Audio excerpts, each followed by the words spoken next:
ગીર સોમનાથમાં પવિત્ર શ્રાવણ માસને પગલે એસટી વિભાગ દ્વારા પણ યાત્રિકોને અગવડતા ન પડે તે માટે સુવિધાઓ વધારવામાં આવી છે. અમદાવાદથી સોમનાથ વાયા સાસણ એસી સીટર બસ ચાલતા હતા, જેની અપગ્રેડ કરી નવી વોલ્વો બસ કાર્યરત કરાઈ છે. ગાંધીનગરથી સોમનાથ સુધીની પણ નવી વોલ્વો બસ શરૂ કરવામાં આવી છે. આ ઉપરાંત વેરાવળ ડેપો દ્વારા પણ સોમનાથ ખાતે એસી ઇલેક્ટ્રિક બસો ફાળવવામાં આવી છે. આ નવી ઇલેક્ટ્રિક બસો રામ મંદિર, ત્રિવેણી સંગમ, ગીતા મંદિર, ભાલકા તીર્થ સહિતના સ્થળોએ નજીવા દરે યાત્રિકોને પહોંચવામાં આશીર્વાદ સમાન સાબિત થશે. મારું નામ દિલીપ સાંભળા, એસટી ડેપો મેનેજર વેરાવળ તરીકે ફરજ બજાવું છું. હાલમાં શુક્રવારથી પવિત્ર શ્રાવણ માસ ચાલુ થઈ રહ્યો છે. એને ધ્યાને લઈ અને યાત્રિકો માટે વધારે સુવિધા ઊભી થાય અને ગુજરાત એસટી વિભાગ દ્વારા સુચારુ વ્યવસ્થા કરવામાં આવી છે.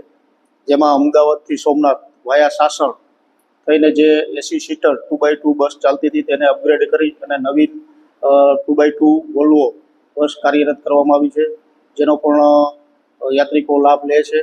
તેમજ ગાંધીનગરથી સાંજે 7 વાગે ઉપડી અને સોમનાથ સવારે આવતી વોલ્વો 2x2 સર્વિસ નવી ચાલુ કરેલ છે. તેમજ વધારેમાં અત્યારે હાલમાં વેરાવળ ડેપોથી જ સંચાલિત થાય છે એસી ઇલેક્ટ્રિકલ બસો, જેને સોમનાથ તીર્થ દર્શન માટે સર્ક્યુલર રૂટની અંદર ફાળવવામાં આવેલ છે.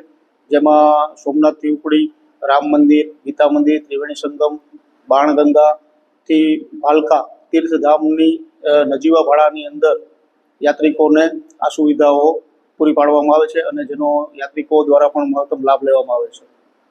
યાત્રિકોને અત્યારે નવીન એસી ઇલેક્ટ્રિકલ બસ જે નજીવા ભાડામાં સર્ક્યુલર રૂટમાં તમામ જે સોમનાથના પૌરાણિક યાત્રા તીર્થધામો છે તેમાં એક જ બસની અંદર મુસાફરી કરીને તમામ જગ્યાએ દર્શનાર્થે જઈ શકે છે.